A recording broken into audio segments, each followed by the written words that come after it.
ran as fast as I could. It's always nice to get to the podium before the applause stops, otherwise you look like a waiter. Anyway, as she mentioned, my name is Raymond Opezzo. I'm the current president and proud to be of the Royal Oak Rotary Club. We're celebrating our 100th anniversary. Our birthday will be April 1st, 2024. So we've been around a century. We're committed to service. Our motto is service above self. We meet on alternate Tuesdays at the Royal Oak First Presbyterian Church, and as any organization, obviously we're looking for members. Someone once asked me why I moved to this city 5 years ago, and the answer is quite simple. My initials are on just about everything, including the manhole covers. So at 77, when I get lost or drunk, I can crawl home following the manhole covers to South Main Street. However, it's been our tradition as the Royal Oak Rotary Club to be tasked with introducing the mayor for the State of the City address. It's my privilege as well as pleasure to introduce this individual. I take great joy and pride in living in the city. I'm involved in it, and I'm just astonished by what I see in the growth and the development of this fine city. Would you please join me in recognizing the mayor of this great city, Michael Fournier. Thank you.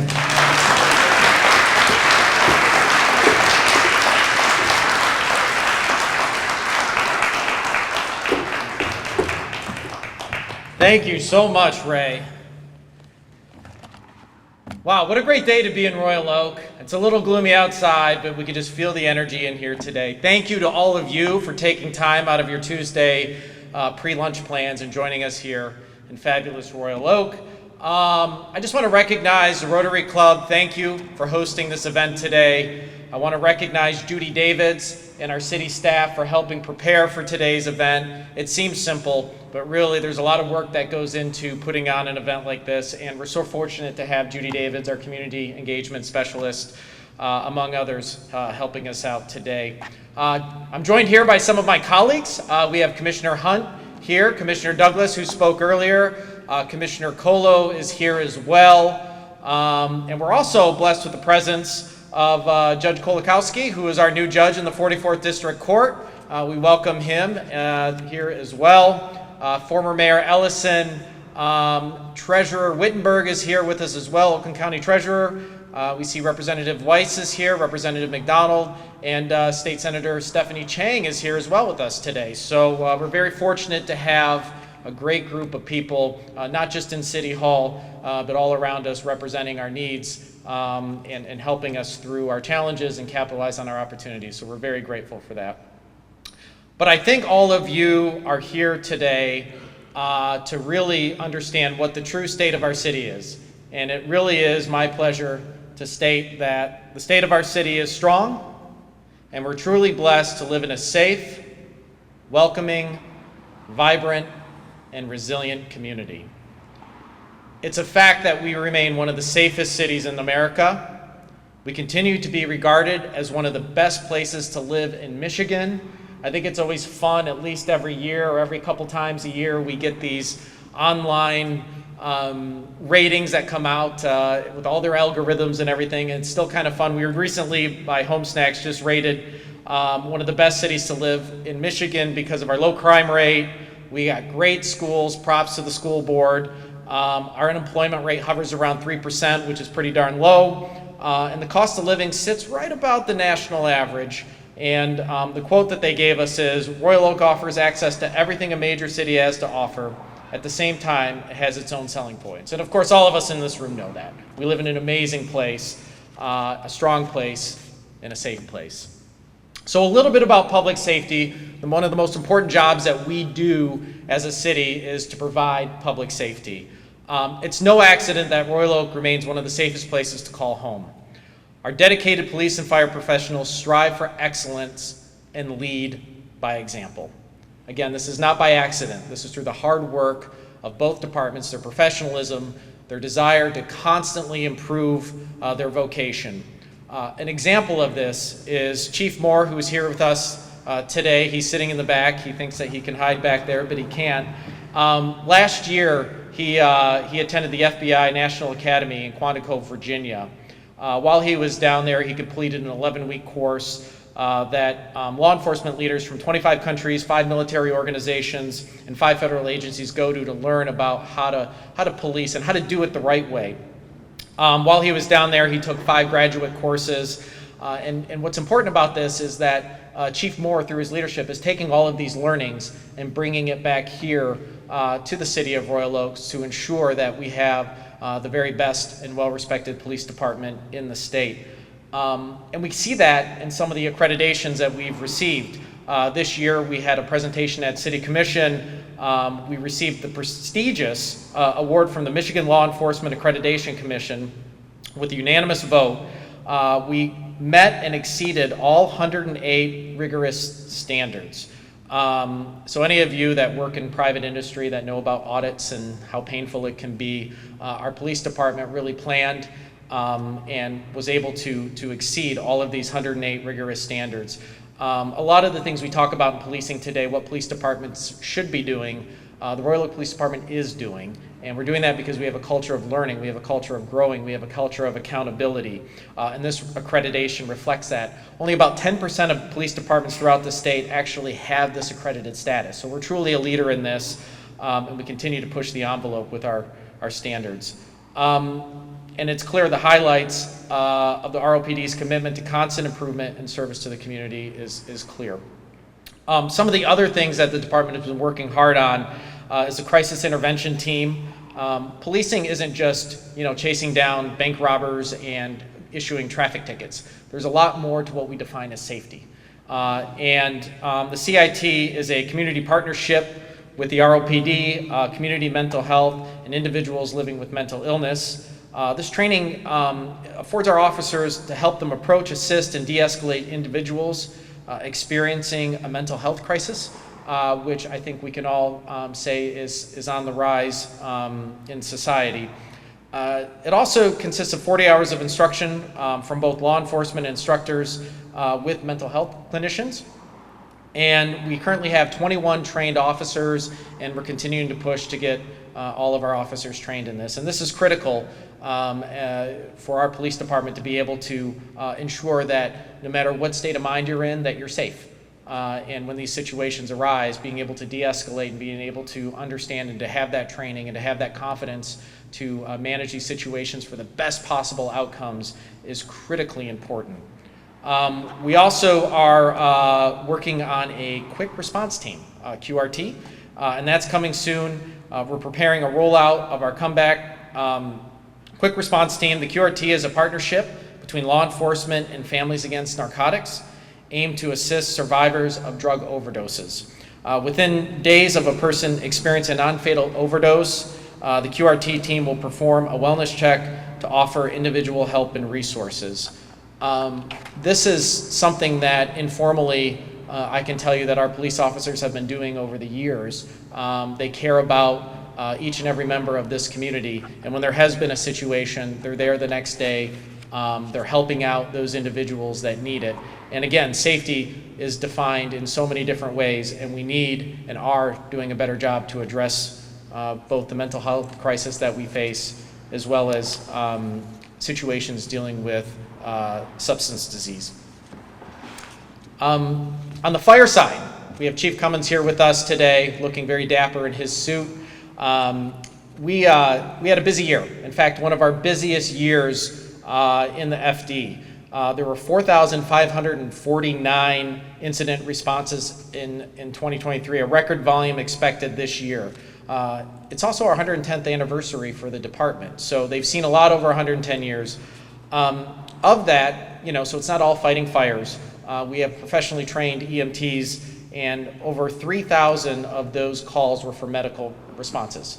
We had 78 fires extinguished. And we also respond because, we're not on an island here. Communities help each other out. We also responded to 185 mutual aid responses to our neighbors as well. So every day, our engines, our ambulances are out there working on our behalf, being there in our worst possible time to pick us up and get us the help that we need. And so, you know, as a community, we've invested in the fire department. We are taking delivery of 2 new ambulances, which is critically important for service, especially as we prepare for an aging population. And once we, when the aerial ladder we also got is delivered, all of our frontline apparatus will have been replaced. That means 2 ambulances, 3 engines, those big pumpers, as well as an aerial platform, a ladder truck. So this is really important to know that you know, your equipment needs to work. We need to invest in the things that keep us safe. And this city commission and our fire department is committed to ensuring that the tools that we use to keep us safe are always in working condition and state of the art. Also to note, Fire Station 3 up near Rochester Road is getting some improvements as well, and some of the conversions to make a training center there will really help our fire department personnel train under new conditions that are ever evolving, and have it here locally in Royal Oak. And it really helps them train and prepare for some difficult situations. So again, it's not just the equipment. We're investing in our people. We're investing in our acumen to ensure that public safety will always be delivered in this community. And we're very proud of the work that our fire department is doing. And just even on a fun note, I don't know if this really fits our sustainability plan, but certainly it helps with the modernization of our fire department. We're actually converting from a lot of gas tools to a lot of battery-operated electric tools, which I can tell you I had the opportunity to go out to OCC with Commissioner Colo, and there was a big difference carrying a Jaws of Life that had a very large hydraulic engine on it, and also using the battery-operated tool, which allowed for a lot more maneuverability. And I got to tell you, our firefighters work extremely hard and have to do a lot of things that require some heavy lifting, literally, and we couldn't be more proud of them. And so, just on a public safety note, it's clear that our community is safe. It's clear why we're investing in public safety, and will continue to do so for years to come. And I just want to thank our police department and our fire department, the hardworking women and men that help make this happen. And if you give a moment, can we just give an applause to all of our public safety officials?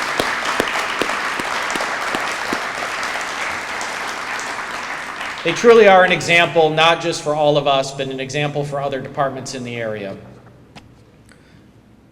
So let's talk about the really fun stuff, financials.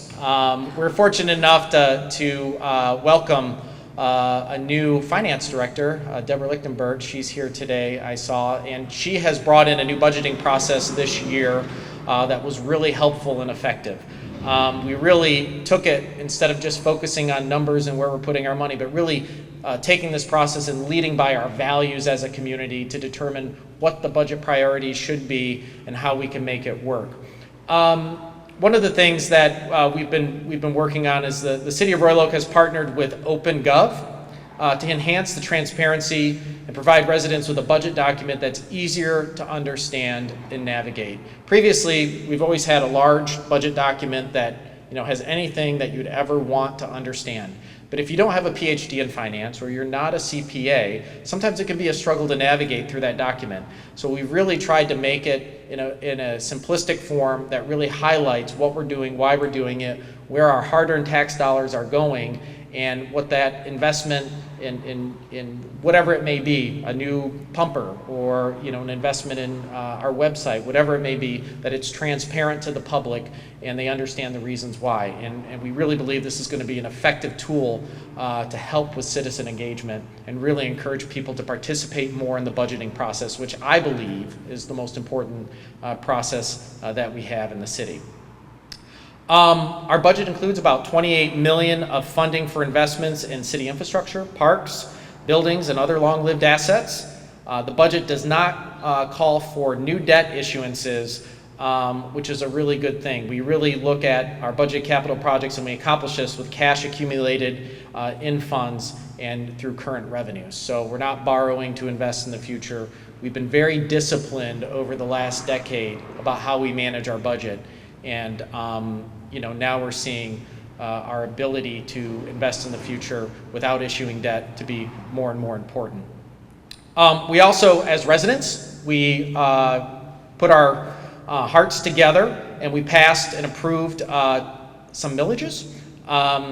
In 2022, we approved the Parks, Recreation, Forestry, and Animal Shelter millages, as well as the Senior Services millage. And so what this helps us do is have a funding mechanism that will forever, these funds can only be spent on those activities. So we'll always have a consistent form of revenue to invest in recreation, parks, animal shelter, and senior services. It's not the only money we're spending on those elements, but it certainly means that future generations of city commissions will at least have this revenue, even when times get tough, to ensure that we're maintaining these services, because keeping this community livable and enjoyable is important.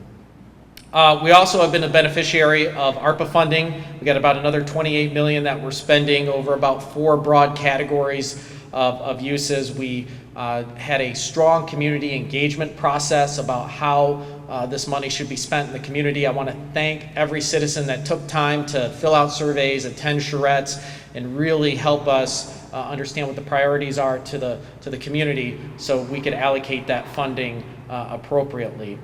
And like I said before, when we were talking about leading with our values in the budgeting process, this budget, if you go and open up the document, you can easily see how we're funding our priorities.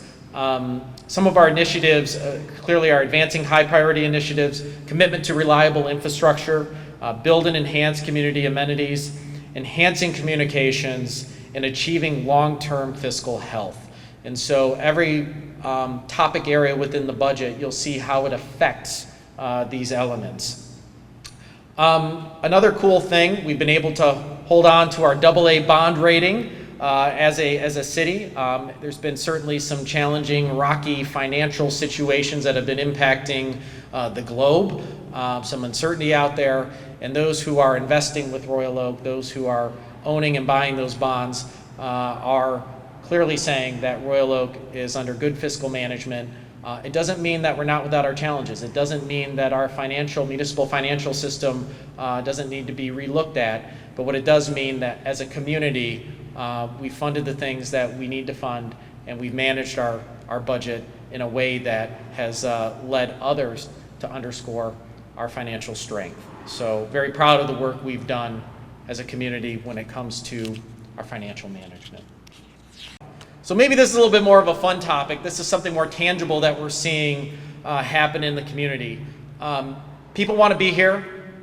They want to work here. They want to live here. And we know this by the continued investment we see in our city. In our neighborhoods, we're a mature community. We've seen 49 new home permits for single-family homes in our community. In addition, we've seen several requests, the building of, and permits issued for several multifamily home projects in the community as well. Clearly, those with money are investing in Royal Oak because they see the need and the demand for people wanting to live in our community. So while we love businesses to come in, we love jobs, we love the fact that we're doing all the right things to attract people here to call Royal Oak home. Like Ray. Several prominent real estate companies have also opted to move their local offices here in Royal Oak. Colliers International moved from Southfield right here to 4th Street in the same building that also houses Howard & Howard. HED, architectural firm, has moved its Michigan office and 100 employees to downtown Royal Oak. Agree Realty Corp., a retail real estate investment trust, purchased and built out the former Art Van furniture store on Woodward. We've all seen that if you drive up and down Woodward, taking 50,000 square feet there to double its size and move that from Bloomfield Hills. So the things that we have downtown, the things that we have in our community, these things that we all enjoy as residents, we'll call them amenities, are really attracting people to locate their businesses here because they know that people just don't want to go into the office all day. In fact, a lot of people are working from home these days, but when they are here, they want to be able to go for a walk. They want to be able to enjoy a nice meal. They want to be able to go see a show. And so this just underscores You can take my word for it, or you can take the word of millions of dollars being invested in our community, not just now, but over the last decade. That is proof that we're doing some things right as a community here.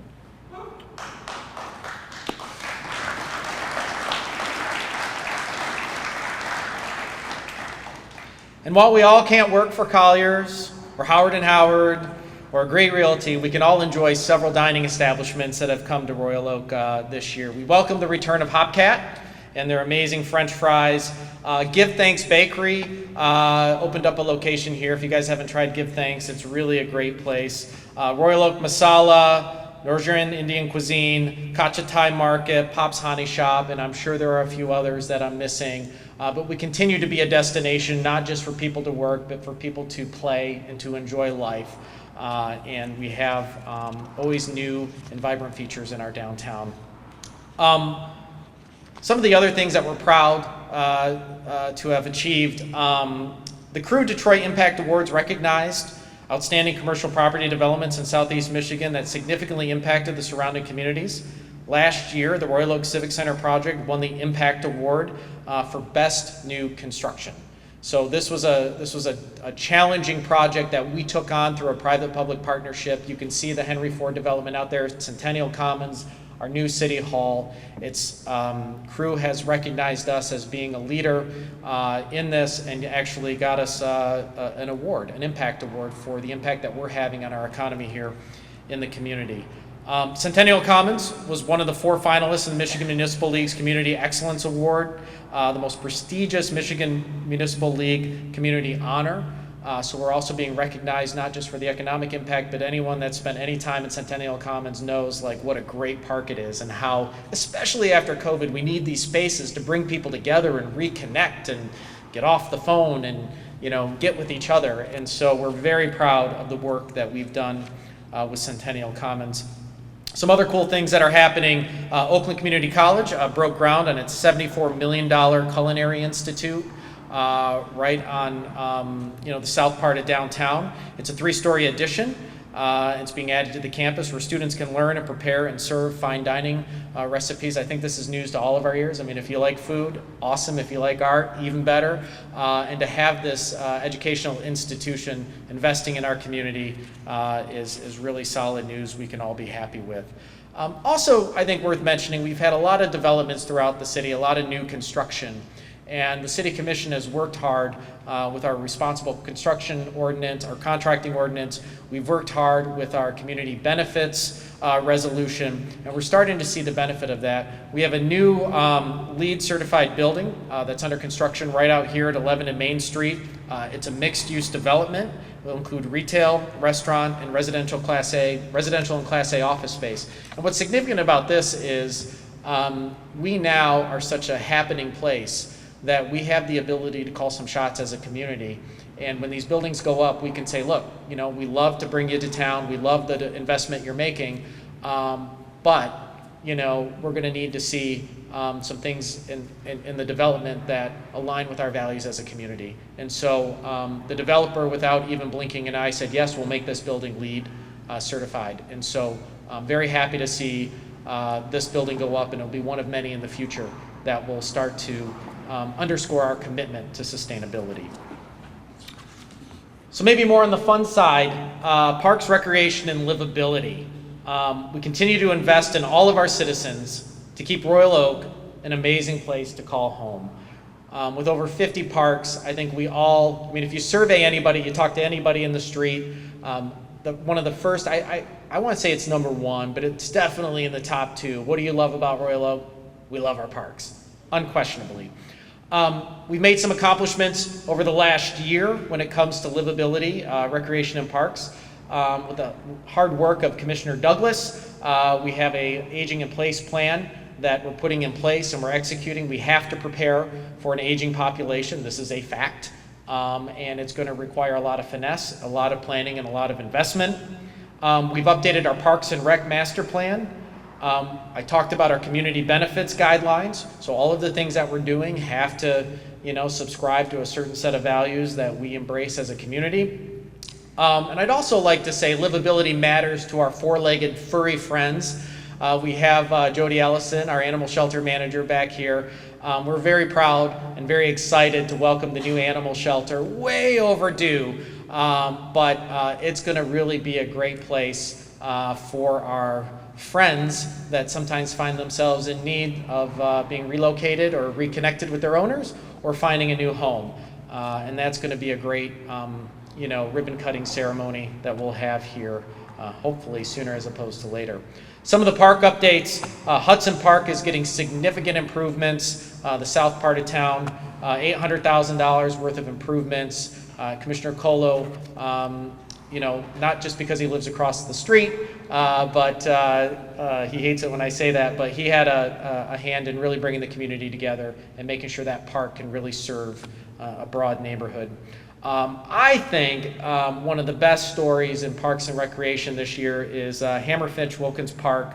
The naming of that park, the $200,000 of improvements.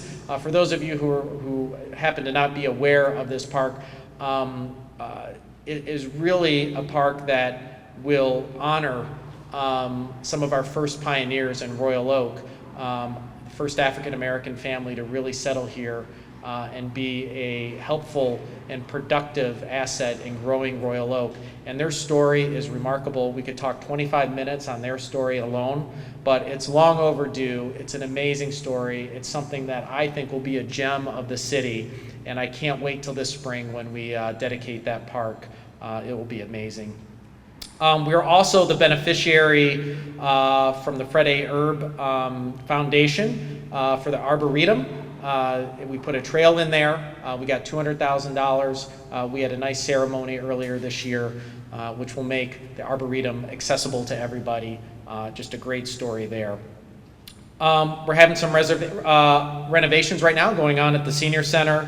We're getting some sliding doors in there, which will make the Senior Center more accessible. And we're getting a technology upgrade as well, just to mention a few things. Clearly, with our Aging in Place plan, there will be many more investments that we're going to be making related not just to the Senior Center, but in general, but those are just a couple. One of the things that really took off, I shouldn't say surprisingly, because like I said, our community just loves our parks. We had the Park Passport program this year. In fact, there was like sold out demand to get these passports so you could put your stickers in it. But wow, what a great feeling having so many people wanting to get out of the, go from the living room to the playground and see all the amazing parks that we have in our city. And it also helped to really identify some new fun play spots for folks, or if you maybe don't have kids at the playing age, new things and experiences to have, because our parks are so different depending on where they're at in the city and what their history is. And so that was a wild success, and I think that's just a testament to how much our community values our parks and how vested we are in them and how much we'll continue to promote and invest our parks. We talked a little bit about Hammerfinch Wilkins Park. Again, we're recognizing Henry and Elizabeth Hammer's contributions to our community and celebrate their legacy as an important role in shaping our city's history. And we did receive $50,000 from the Oakland County Parks Community Grants Program, so I really want to put a shout out to Oakland County for helping us with that. And this is really going to be a neat park, like I said. This spring, please join us for the dedication of that park. I think you'll be wowed and amazed. We also had another park that we renamed this year. We renamed Exchange Park to Isabel and Myron Zucker Park. For those of you who don't know, the Zuckers, they moved here back in the late 20s, early 30s, and they were big promoters of the park system. And as this community was starting to become a rural area and turning more into the urban area it is today, the thought from the Zuckers was there shouldn't be a child that has to cross a major road to get to a park or be more than a certain walkable distance to a park. So they worked really, really hard in our planning and the development of neighborhoods to ensure that we have the parks that we have today. They were fundamental in planting a lot of the trees that we see and enjoy today, these mature trees that we are blessed to have in our community, and a big part were because of the Zuckers. And so we couldn't think of a better way to recognize that stewardship, that leadership, to do things that they themselves would never really experience, but that we all get to experience today. And so we'll be having a dedication to Isabel and Myron Zucker Park here as well, I believe, in the spring. And we encourage you to come out to that, because these stories matter. And they matter to who we are, and they matter to as a inspiration to our generation of leaders and future generations of leaders. So I wasn't really sure how to talk about sustainability as a separate individual topic, because it's really something that we're doing in everything that we do. Sustainability is a value and a priority. It's not a bullet point in an annual report, and as you'll see and have seen, we're creating a consciousness of culture in everything that we do. And what this means is, first, we're very proud that we are one of the cities to have a SCAP plan in place. I want to acknowledge the EAB, all the members that worked on putting together this SCAP from city staff to all of the volunteers. This goal adopted by the City Commission, we're looking to reduce greenhouse gases by 40% in 2030, and we want to get to a net zero by 2050. And the important thing here is that we operate the city in a way that supports the three pillars of sustainability, the community, the economy, and the environment. We've always said sustainability, being environmentally in tune, is not mutually exclusive to cost. It's not mutually exclusive to economic development. We can do these things together. I mentioned the building that's being built with LEED on the corner of 11 and Main. These things are possible. We just have to have this conscientious culture in everything that we do as a community and as a city, in every project. We have to be talking about sustainability on the forefront, not as an afterthought, not as a checkbox. And one of the ways that we're going to achieve this is that in the city budget, we approved the hiring of a SCAP manager. And this is really going to help our city heads and city departments, one, understand all the grants and everything that are out there to help us achieve our goals, understand the new technology, the new policies, the new and innovative things that communities are doing across the globe to achieve their plan. And it's also going to make sure that we maintain focus on this. We can see from wildfires in Hawaii to floods out east, a hurricane season that's supposed to be unprecedented this year. We're going to, we can't change everything that's going around us, but definitely within the four corners of our city, we can make change. And I'm very excited that we're taking this seriously, and hopefully we are a great example for other communities around us to adopt the same. Some of the things we've done so far, as this is still relatively new, the adoption, we've planted nearly 1,000 trees along roadsides in front of our homes. Trees do an amazing thing for managing stormwater, to keeping our homes cool. We got green infrastructure improvements at Pioneer Park. We got the installation of electrical infrastructure needed to activate Centennial Commons Park.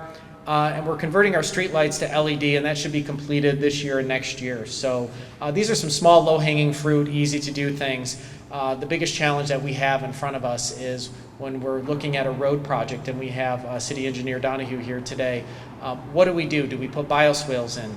Do we make sure that the runoff is managed? How do we do and consider sustainability in everything that we do?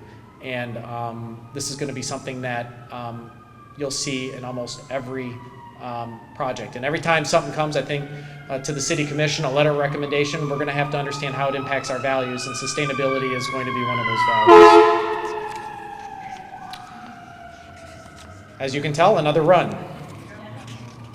So let's talk about roads and infrastructure for a moment as well. Everybody loves the roads. I think Commissioner Douglas once said, I wish the people who complain about the quality of roads will get with the people that complain about the construction of the roads and figure it all out.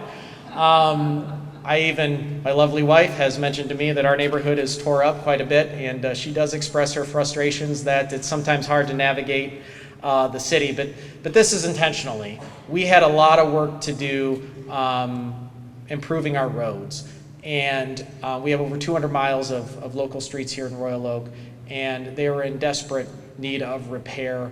We were struggling years past finding the opportunity to get the state to help us with the promised funding for roads that we needed. I'm sure with the changes that we have now in Lansing, hopefully that problem will not be persistent. But we decided as a community that safe roads are important. We passed a road millage. We put that money to work.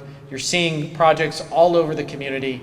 And to give you an idea, we have this thing called the PACER score. The PACER score is really just a report card on our roads. And our goal was to keep it at a 5, or at least be a 5 and above. And I'm happy to say we're at 5.18, which is a really good news story because it's not all about building new roads all the time. It's about getting out there and making sure we maintain them, that we joint seal them, that we fix things sooner as opposed to later to keep these roads and to keep our investment lasting for a long time. Last year, we improved over 18 miles of local roads. We resurfaced Main Street, Lincoln to 11 Mile. And we also improved Lincoln from Knowles to Campbell. You can see a lot of the improvements we made, the bioswales, the stormwater management, the pedestrian islands to make it safe for everybody to cross Lincoln. We're on track this year to finish almost another 18 miles of local roads, and we've refinished the surfacing of Lincoln, and we're working to complete Normandy Road between Coolidge and Crooks, and of course Rochester Road from North Main to 13 Mile.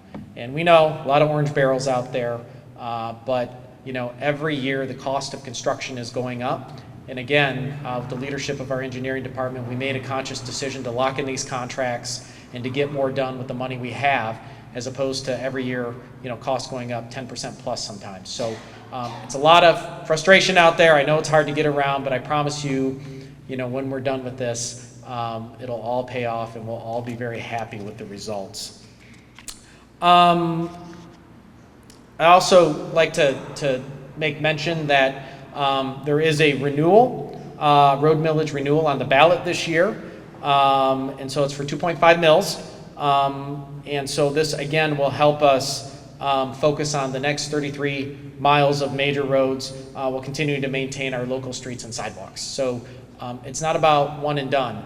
Roads cost money. Nice roads cost money. Functional roads cost money. Roads that prevent us from spilling our coffee on our way to work every morning, or you know, the flat tires on our kids' bicycles, whatever. Roads cost money.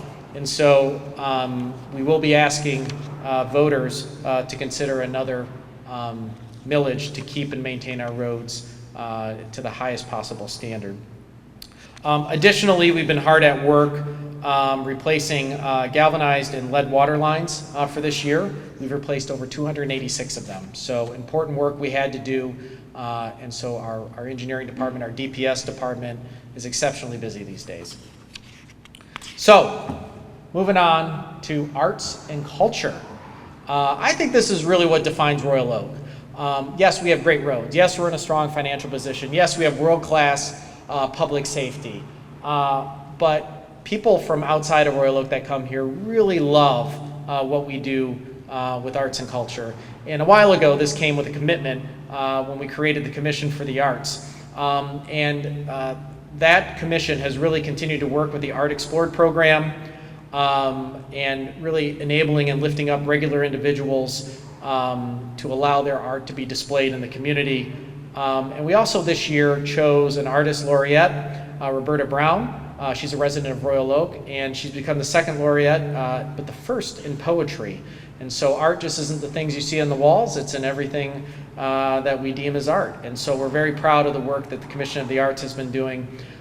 We've had a number of events here in Royal Oak to really come out of COVID and promote people getting together and build excitement around the things we love. We had an amazing display on Memorial Day for the Field of Honor. And I really want to thank everybody that had a hand in that because it was really touching and really emotion driven. And I think it really showcased the type of community that we are and the respect that we have for our greatest heroes in the city.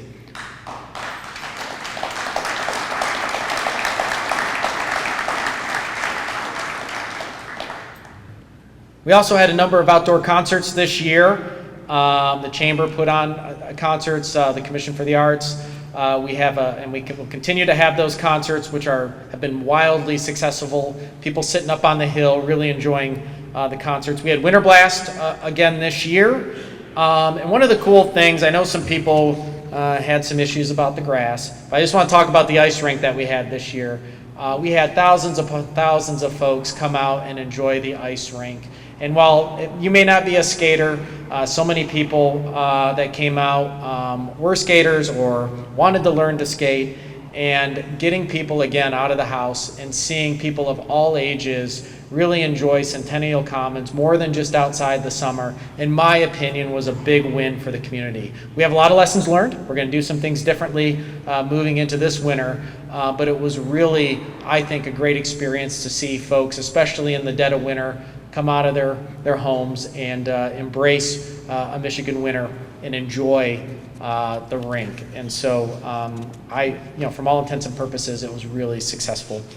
Life Now Playing is Royal Oak is best captured in a variety of events and our commitment to the arts.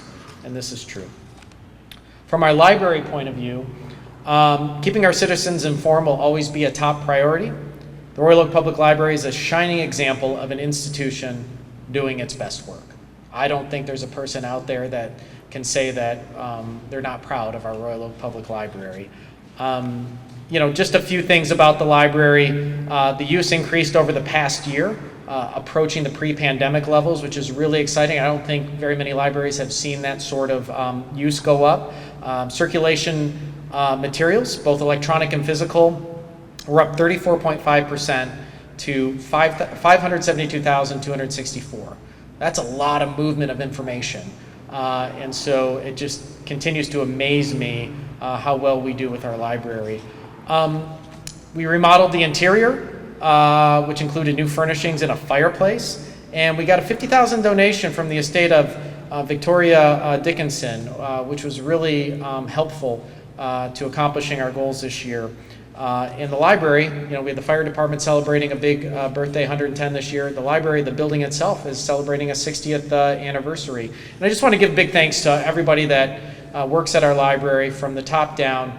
They really do a good job with this community asset. We want to give a round for the ROPL. One of the things that I think also defines who we are, our city is each of us and all of us. We are so proud to celebrate what makes us who we are, which is a loving, welcoming, and vibrant place. I'm so proud of the work that this commission, this community has done when it comes to our Human Rights Commission. We put the ordinance in place last year, and we finally got our members appointed this year. And this commission was created to advise the city commission and the city manager and assist with efforts to bring greater equity and inclusion of diverse groups within the city of Royal Oak. The commission itself is really charged with accomplishing the following goals. We're going to work to develop surveys data collection for a variety of audiences, including residents, visitors, and employees. Developing partnerships with city departments and organizations to help drive community change. And connecting and meeting with community resources and community education programs to identify gaps.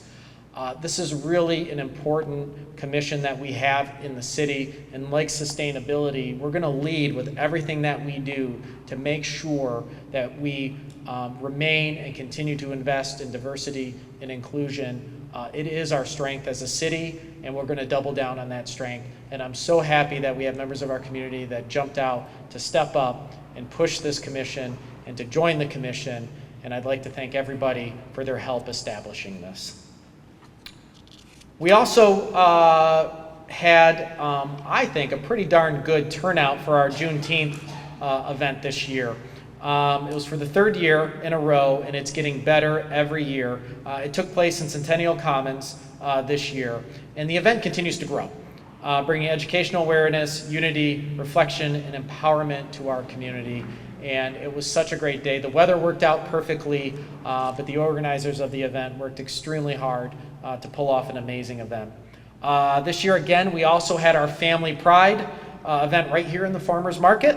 It continues to be a safe, joyful space for all to celebrate and learn about Pride's history.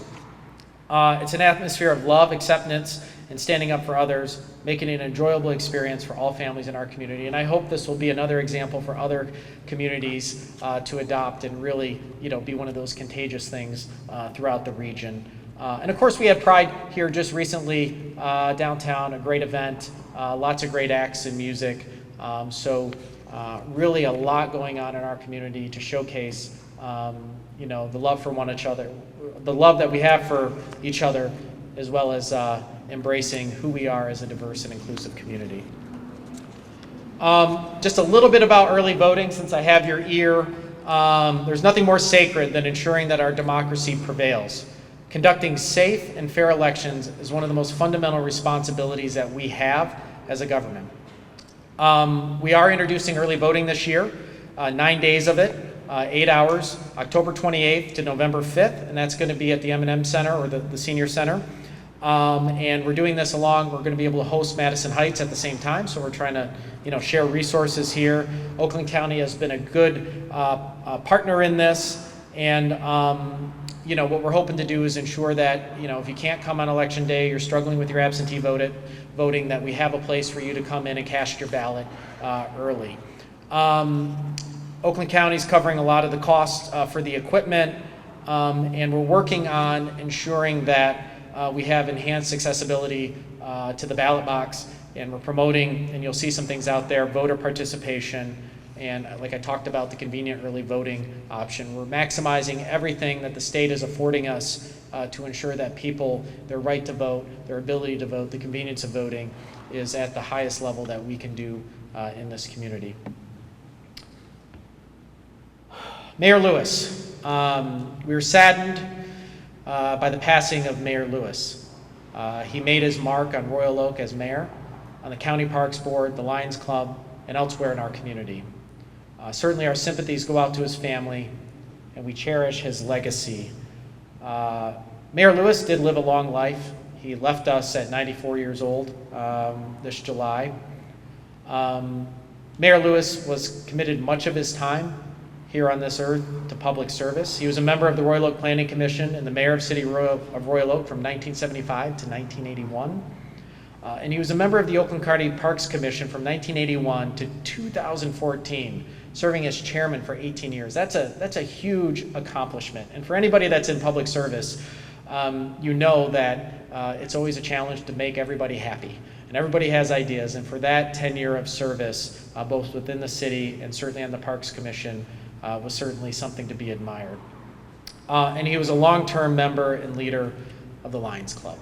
And so, again, our sympathies go out to his family. We thank Mayor Lewis for all of his contributions throughout the years, and wish his family the best.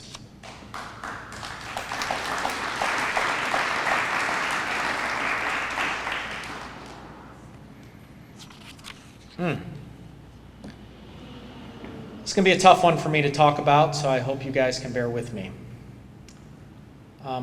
Commissioner Perush isn't here with us today. She's at home with her family, her husband, her daughters, her granddaughters. Pat has touched the lives of everyone in Royal Oak, including those not yet born.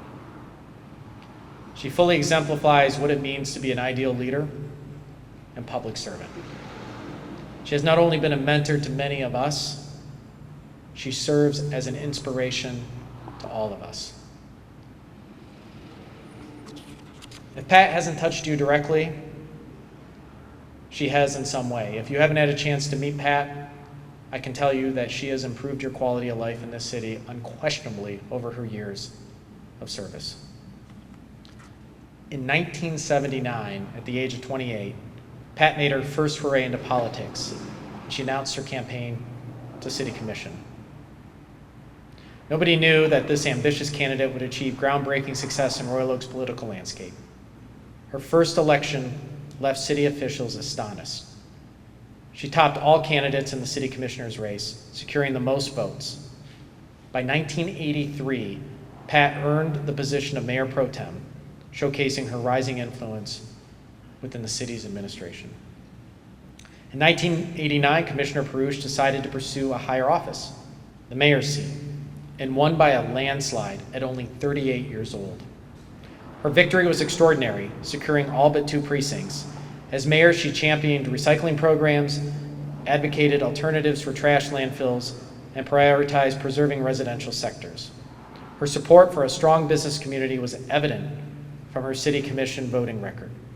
Upon completing her second term as mayor, she made the difficult decision to step down and embark on a career in law after earning her degree from Wayne State Law School.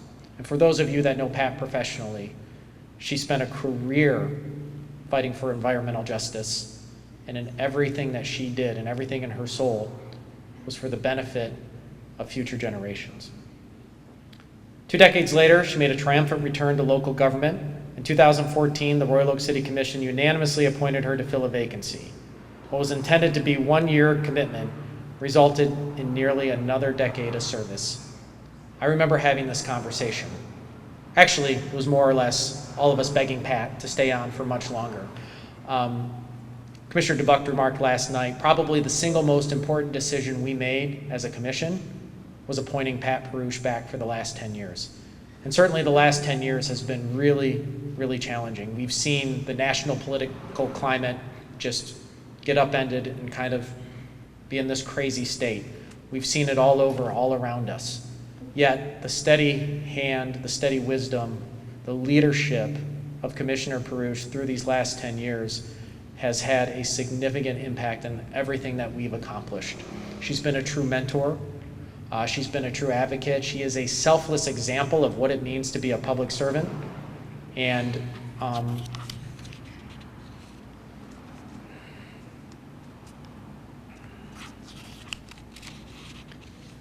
it goes without saying that recognizing her contributions to this community in a meaningful way makes sense.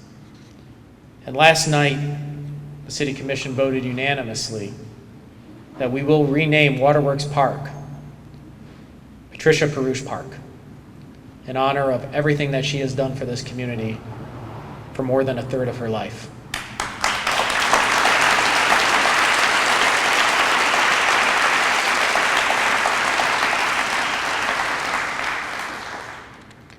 Pat, if you're watching and listening, we cannot say it enough. We love you, and thank you for everything that you've done for our city. In conclusion, the state of our city is strong. We have so much to be proud of, and we are so grateful for all who have helped shape who we are as a community. We certainly have challenges ahead, but if history proves true, we will always work together to overcome the adversity and forge a promising way forward. Thank you very much for being here today. Thank you for listening, and God bless Royal Oak. Thank you.